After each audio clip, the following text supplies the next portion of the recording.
It's going to be 4. Well, Harry, one thing Harrison can't do is bowl that line to this field. I said it was an interesting field and didn't qualify it. Well, he's got 2 slips, 4 saving 1 on the offside and a third man, and only 2 men on the leg side, 1 at deep square and 1 at mid-on saving 1. So anything there is a gift. Absolutely. It's just a freebie. Help yourself. Disappointing.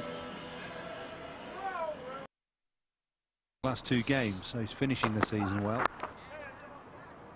It's a good punching drive. That's going to be 4. Didn't look as though he'd hit that particularly hard at all, but the ball has shot off over the rope. Joe, it's always been a quick outfield here, isn't it? Chelmsford. Just look at this. It's no more than a punch, is it? Nothing more. Robert Croft can do absolutely nothing about it. I don't think anyone could have done anything about this. It just raced away. Get in here, though, you do fancy yourself, don't you? A lot of... Irani on strike now to Davis. That's a lovely back foot shot from Irani. Not timed quite as he would have liked, but it's going to run away for 4 on this very fast outfield, even though that's one of the longer boundaries on the ground. Well, that's down the slope here at Chelmsford, down towards the old score box there. And it goes a little way across the square. And just no chance, it just keeps going. You think you're getting there and it just runs away from you.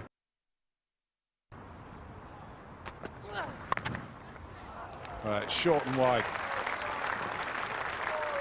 It was in the air a little while, but quite safe. Well, I think it's probably only Irani and Jefferson could have reached this. Both very tall men. Irani getting more than just the bottom of the bat onto it and hitting it square for 4. Hitting it very powerfully as well. He'd have got a wide for it if he'd missed it.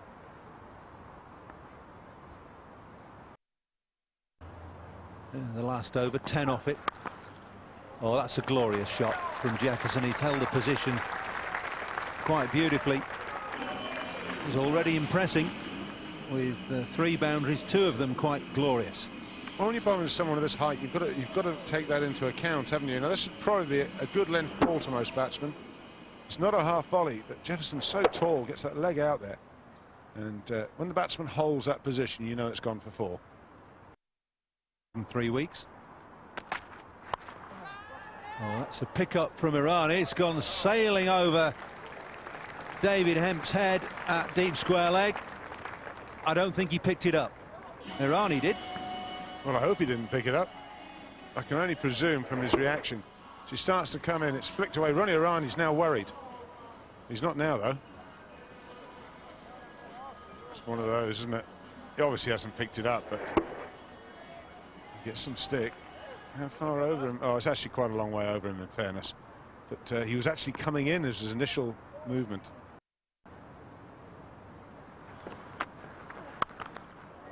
Oh, too much width. Far too much width. Jefferson has just launched into that again.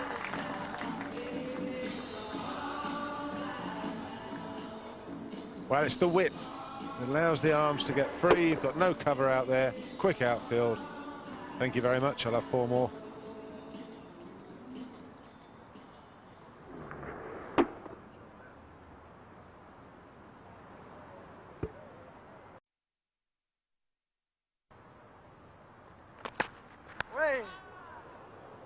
Again, a little bit of good fortune for Irani. Just pushing at that slightly open-faced bat. Well, they've opted for the 1 slip. And the man on the drive, never liked the man on the drive. Big fan of having his slip fielders, and that would have been a wicket. I mean, law of averages just tells you, doesn't it, that more people get caught in that slip air than they do on the drive against a quick bowler on the offside. Yeah, the first 15 overs, though, Ian, batsmen do tend to have a real dash, especially when they're in this sort of situation. He's done it again this time. I think that's more bottom of the bat than anything. But the message should be getting through to Robert Croft that if you're going to have a third man, he's got to be fine. And the message getting through to the bowler, bowl straighter. I think the bowl straighter, but where do you put your third man on small grounds like this? That's literally off the bottom of the bat. He wants some chalk for the cue. Look at this. They are right off the bottom of the bat.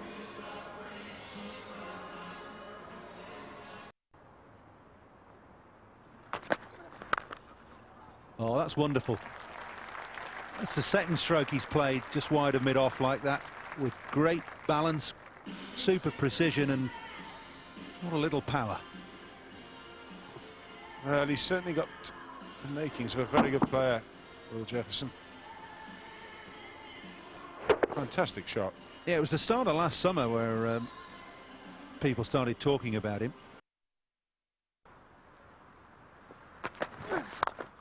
Oh, lovely shot, Ronnie Irani. Number 16 for Ronnie Irani this season. Beautifully executed as well.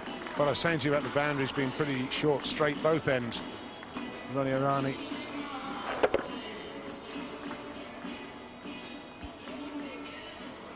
Lovely follow through.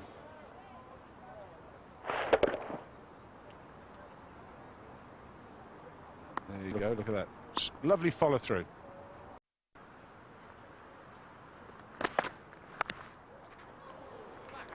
And some more luck for Essex. It was Irani earlier on, but bottom edge Lewis, he can't believe it. From both ends he's not having any luck. This time it's Jefferson with the bottom of the bat. Keeper Wallace couldn't do anything about it. Tried to, just missed it.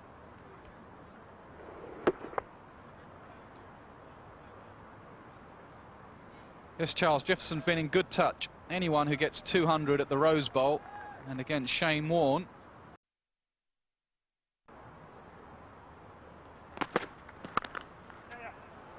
There's another. This time it's well, it's his trademark really, where he stands up, sort of goes forward, sort of goes back, and then smacks it.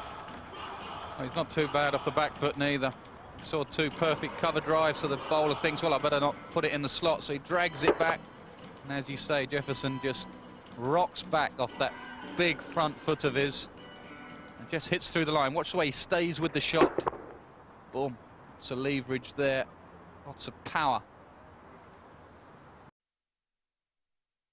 The Hayes close end. That's 4.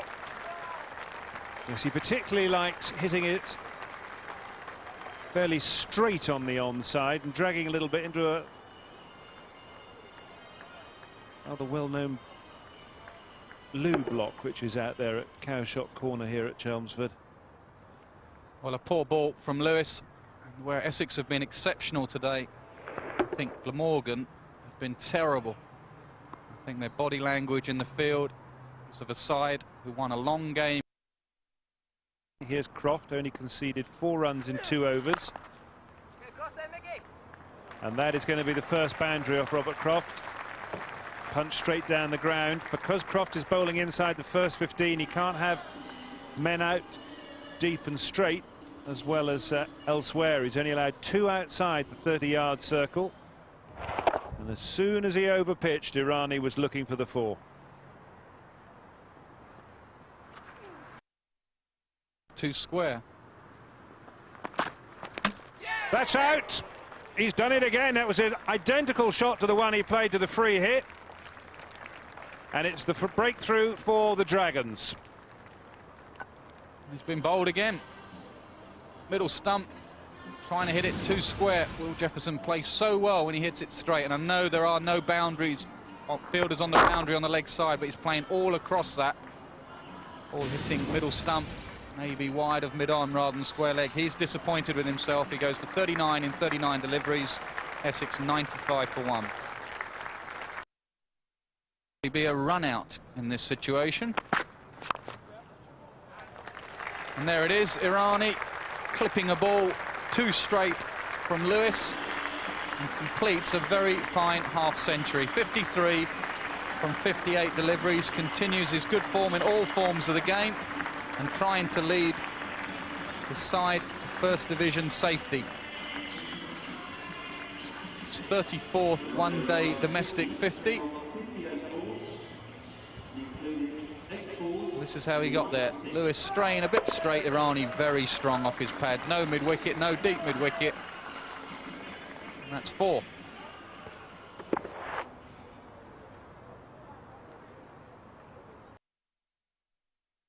55 or 60 deliveries. Keep batting. Well, I'm glad to see that he's nurdling it, Nas. He's nurdled it for 6. Or is it 4? No, it's been given as 4. Told you, Charles. Flower will definitely look to take on Croft. Irani will nurdle it around. Let's look at some of Irani's 50. Looked really good early on, and the signs were there off the back foot. Masses and masses of time. That probably should have been it for Irani, but he got away with it. That was a bit streaky, but that was fantastic. That was a big 6. Leg stump is not the place to bowl at him, and there was a slightly over-pitched one from Croft. And he has looked in supreme form. So with mid-off and mid-on up, that's his percentages. He'll view that as low risk. And there you go, a quality shot through the offside. That's his favoured area. Cover drives from about point to wide mid-off. Typical left-hander.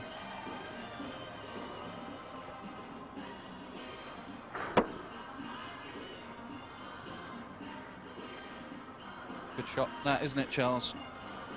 What I love about watching Andy Flower bat is his economy of movement. There's not a huge amount of fiddling around with his feet. He doesn't have masses of trigger movements.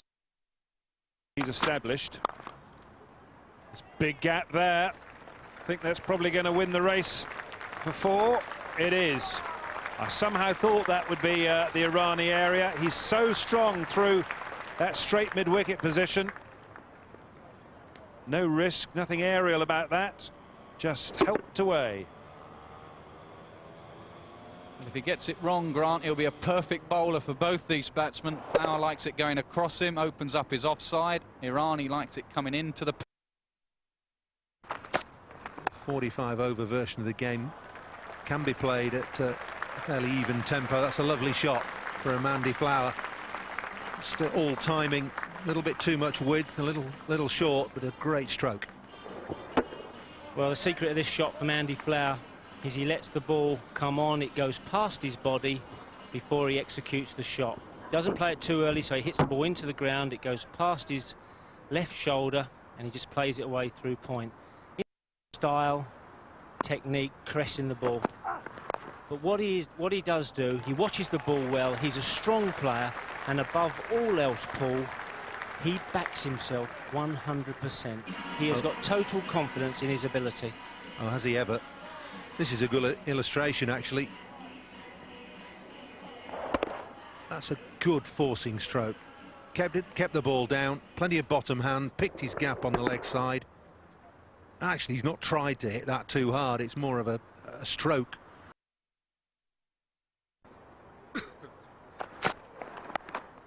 You only have to show him the odd video of Andy Flower batting and playing strokes like that to show that you don't have to hit the cover off the ball to get a full result. That is another classic example of beautiful timing, shot selection and execution. Well, as we've already talked at length, he's a different style of player. This is a typical Andy Flower shot. Lets the ball come on again, goes past his body, past his left shoulder. Today and for the rest of the season and the future with Essex. That's beautifully played from Flower to finish off the over. Just a check drive, it was deliberately hit in the air. It's 162 for 1. Out of it will, Charles. I think the valleys. That's a good shot. It is a good shot, isn't it? Beautifully clipped away.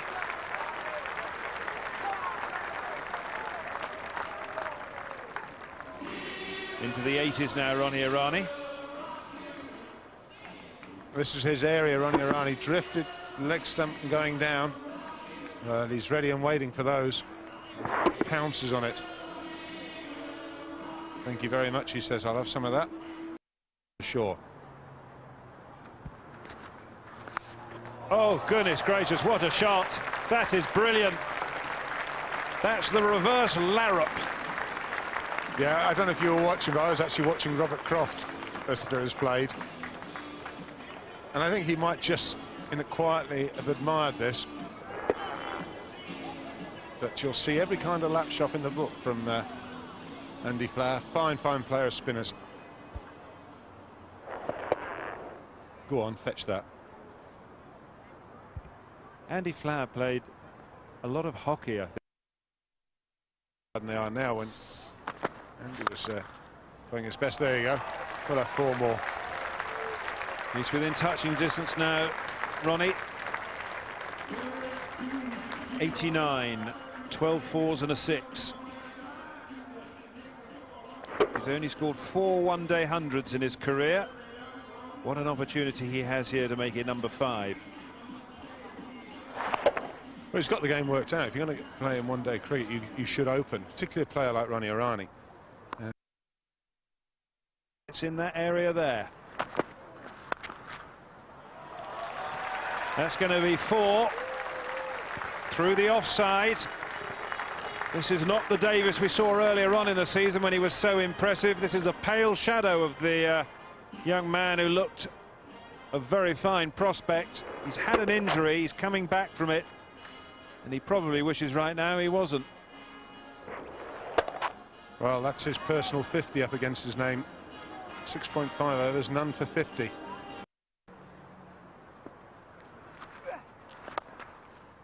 And there it is, Ronnie Irani's 5th one-day 100, 2nd of the season. And that's as good an innings as I've seen from Ronnie Irani. Very controlled, very clinical. He knows that this game is of utmost importance to his side. If they win, they stay up. And he has done a lot to make sure that they will win. He's played very well, led from the front.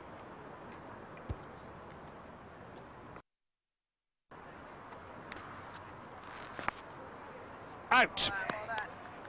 So Croft gets a wicket in his final over.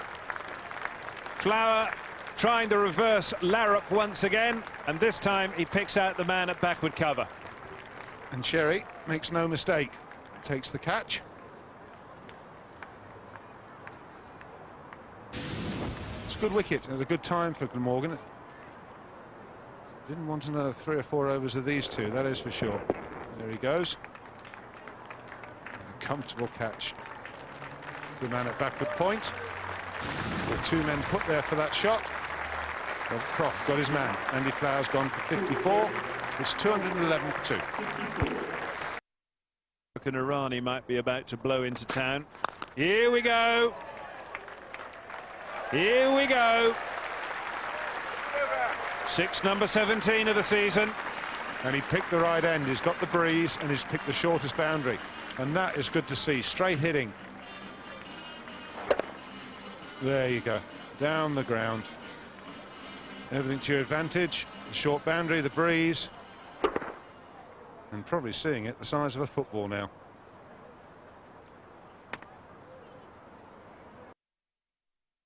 Like me saying, he's tired. Pretty fit bloke. Bopara's got well onto that, and it's onto our camera gantry. This might have been a slower ball.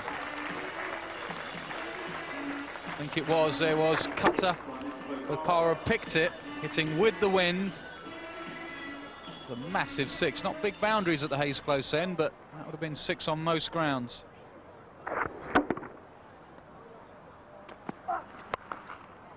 Out.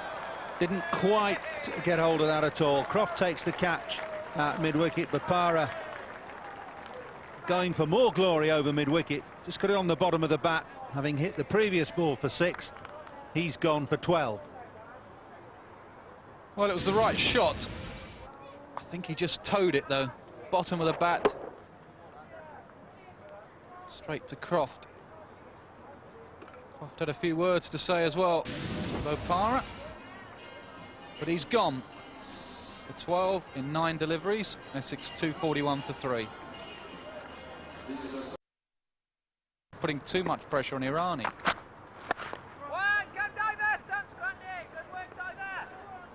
Grayson coming back for 2.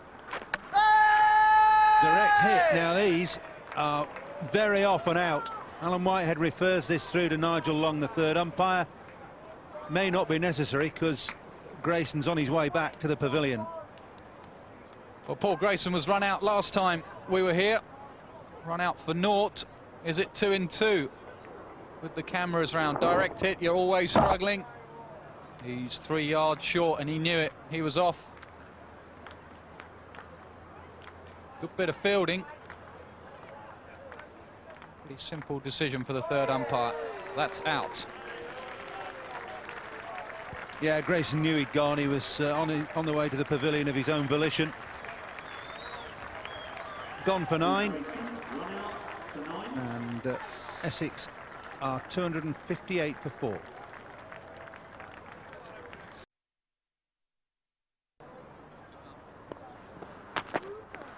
There we go. Got it off the bottom of the bat, and it's 6. Because Harrison possibly could have done a little better with that, but he's palmed it over for 6. And Nasri probably didn't get hold of that then. Well, he didn't. I told you they weren't big enough here. About 2 yards, not quite big enough. He got right underneath it, spliced it. That's just all power. Harrison couldn't really catch that, to be honest. Tall man. No, I've done him a disservice there.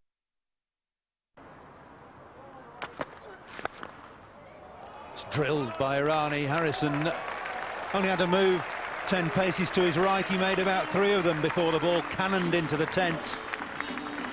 Ronnie Irani wants 300 for his team. And that's his favoured area. Scored. Charles Colville talk about the toilets just behind that tent. And Irani peppers that area when batting here at Chelmsford. Bowlers from the Hayes Close Hen get hit over that marquee quite a bit.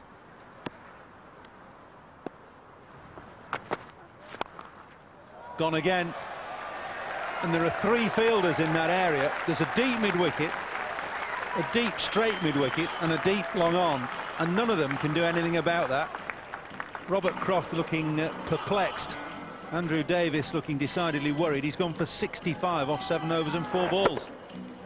Seen it all before. Irani, you can have as many fielders as you want out there. That marquee, 3 men out there. Can, if anybody wants to ask. Might have to change it now because it's gone on the road. What an over, 22 from it. Starts with a 6, finishes with a 6. Napier's got 14 off 4. What an innings this is. Oh, why wasn't he in earlier? What was Paul Grayson doing in? Napier has a strike rate of 350. He's got 14 off 4 deliveries. That was nearly a very good delivery. It ended up going into the new flats. I wonder if he caught that. Oh, hang on. It's probably in the river, that one. It's a new ball. And that's gone for 6 as well. Irani is now 142. Well, we've had one into the flats. Some bloke buys a flat and he gets a Kookaburra ball. They get a new one. And it goes straight into the river.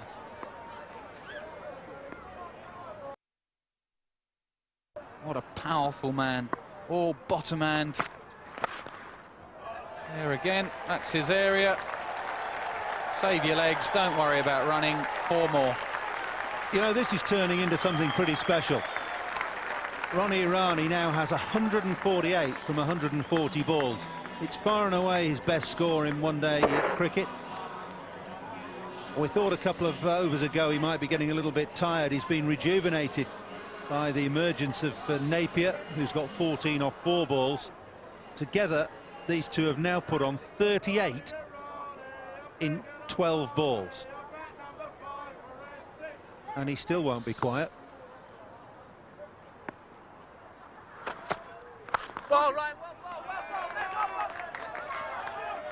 Napier coming back and getting back. 150 for Ronnie Irani.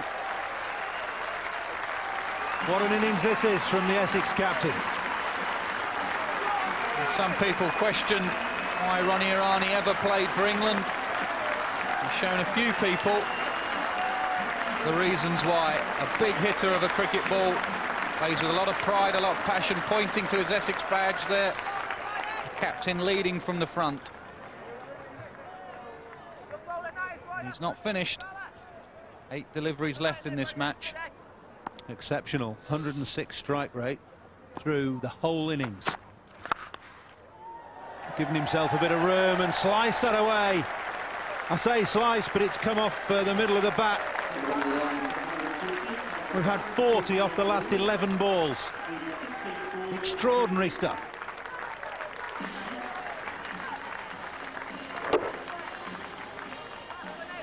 He hit that pretty hard as well. 300's up as it 72. That's better. It's trying to get that in the block hole, but there's nobody out on the cover boundary because everybody's out at deep mid-wicket. So maybe it's not better bowled at all. Or whatever it was great batting. All the fielders on the leg side boundary. Napier would have thought about aiming there and then corrects. Doesn't go through with the shot, realises there's no one out on the offside and decides to go offside.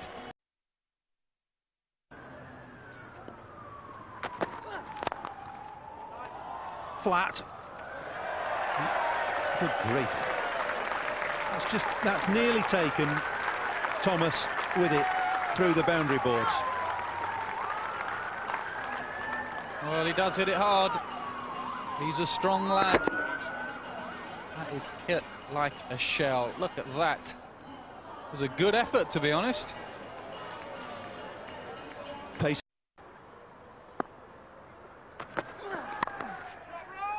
Drag that again onto the leg side. They'll try and come back for 2. Croft will stop them.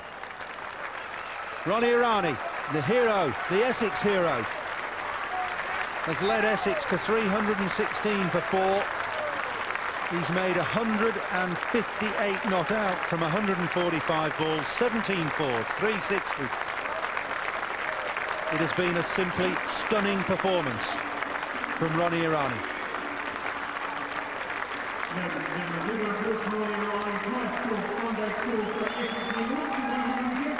We were questioning whether Essex could get to 300.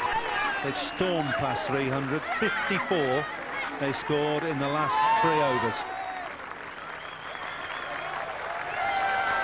Stunning entertainment from Ronnie Irani. Don't forget Graham Napier. 24 from 8 balls. That's the Essex scorecard. 39 for Jefferson. He played well. 158 not out. Ronnie Irani. 54 Andy Flower. 24 from Graham Napier. As I said, in just 8 deliveries. 316 for 4 from 45 overs. And Glamorgan, well, they were poor. Essex were very good, Glamorgan were poor. All the bowlers going round the park. Harrison was probably the pick of their bowler. Their regulation bowls in the Championship, and Robert Croft. People who play all the time bowl pretty well. The part-timers, no good. So the final relegation position decided tomorrow down at Canterbury. We're in for an exciting 45 overs here in Nasser and Ian.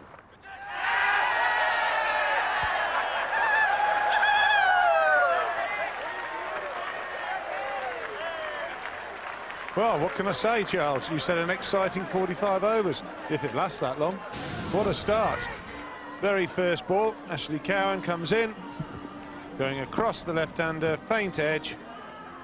Thomas has gone. Well, it was going to be a big task to get anywhere close to this 316 required. Well, that's not the start you want. Thomas has gone without troubling the scorers. He lasted 1 ball. It's none for 1.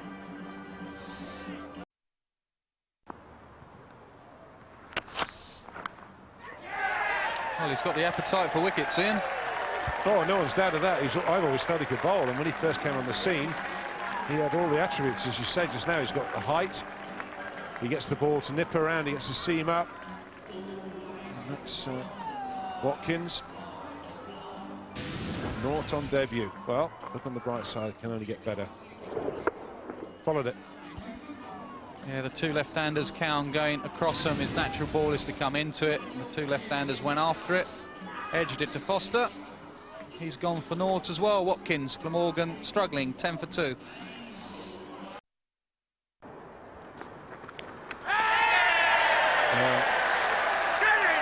Grant's little flurry comes to an end. Shame he played some good shots in there. It was a bit of an ugly shot to get out to. That's the third wicket down. Well, it's a carbon copy of Will Jefferson, playing really well, playing straight, hitting in the V, and then for some unknown reason, he goes across it. Look at that bat going from gully to square leg. Faint catch through to Foster. Third catch for James Foster, 3 from 3, and a promising innings from Richard Grant, 21 from 22 deliveries. Glamorgan 48 for 3. It's Kent down at Cardiff the other day. Oh, that's out. Have you got to go? I think I've got to go, and I think I've done the commentator's nightmare. I've talked him in to getting out, mate. Yeah, never ever blame just me. You said he was batting well. He's just lost the lot. Well, I'll see you later. Hopefully not for a while. Hey, well, we'll see you batting, Robert.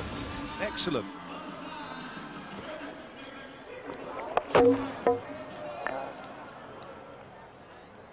Well, Hemp has gone for 2.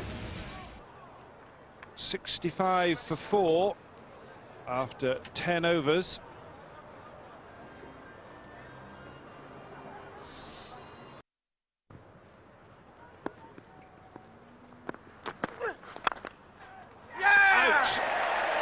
Papara's done it again. He's the man. He breaks partnerships, this boy. Powell has just drilled that low to Ashley Cowan, who's held a catch. Well, he didn't have to move, Ashley Cowan.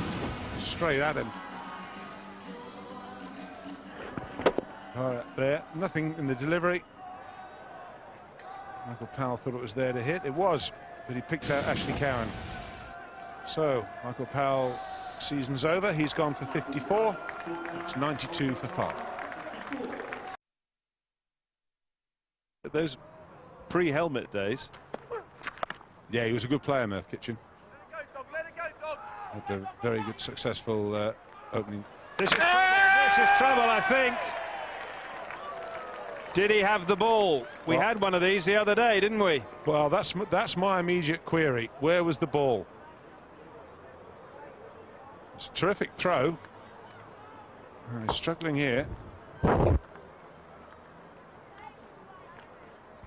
Well, the ball is apparently in his hand there. He's well short of his ground. It's just a question whether the ball stays in his hands, I think. I think it might well be the stumps that have knocked the ball out. I think this will show us yet. That, in my opinion, is out.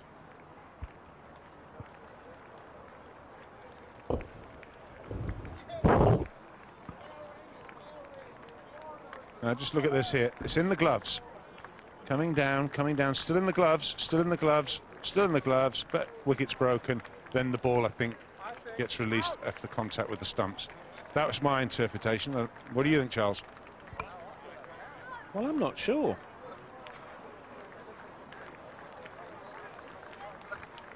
The question is the ball...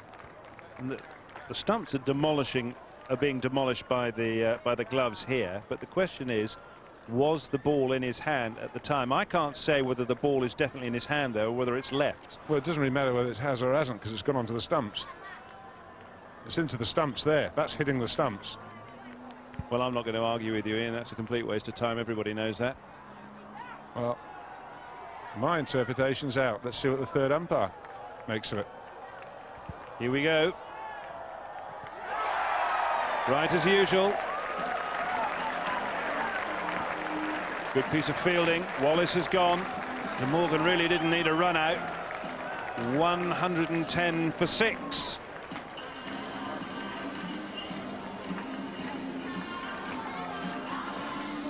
Mark Wallace has gone for 6. It's 110 for 6. Of one. Essex will have a few butterflies. Problems here. Good stuff from Ashley Cowan. Good stuff. Picked up the ball and didn't throw, didn't panic. Saw both batsmen at the same end. Ran in, just whipped the bails off. We've got another run out here. Cherry run out for 24. Good work from Bopara initially. He gets down, can't see it there, but he stops the ball. Robert Croft keeps running.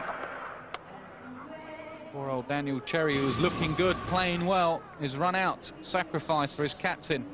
He's gone for 24, and Glamorgan's struggling, 143 for 7.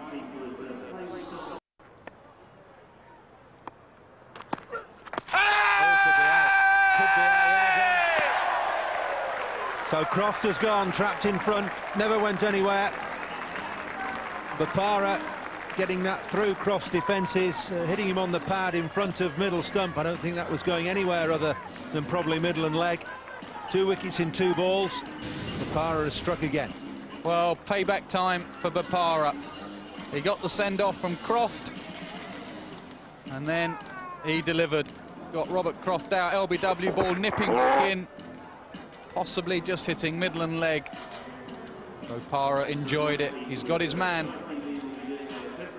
and he tells him. Robert Croft joins Cherry in the dressing room. 2 wickets in 2 balls. He's gone for 21. Glamorgan 143 for 8.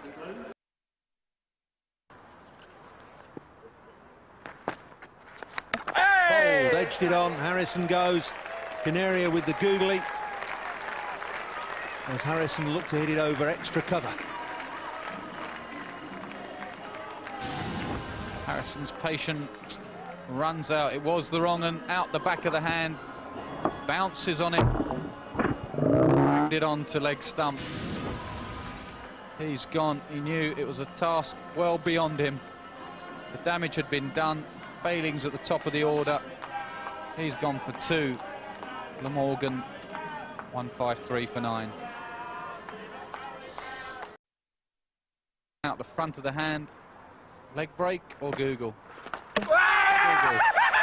Oh, and he left it, and it's all over. Canaria takes the last wicket. Essex have won emphatically by 163 runs. They stay up. They will be in Totesport League Division 1 next year. A wonderful end to the season from Essex, and particularly from their captain Ronnie Irani, who has done more than anybody else to win this match for Essex.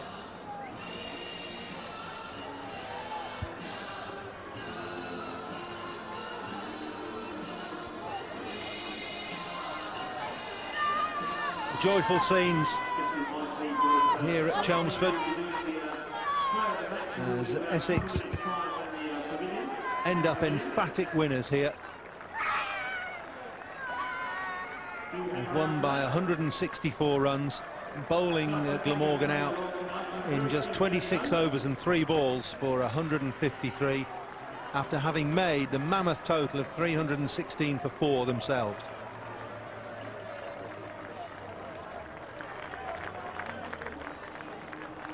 It's been Glamorgan's opportunity to celebrate in previous weeks when they lifted this Totesport League Division 1 title. Now it's Essex's turn to celebrate. They've escaped relegation down to Division 2 by winning their last game of the season here.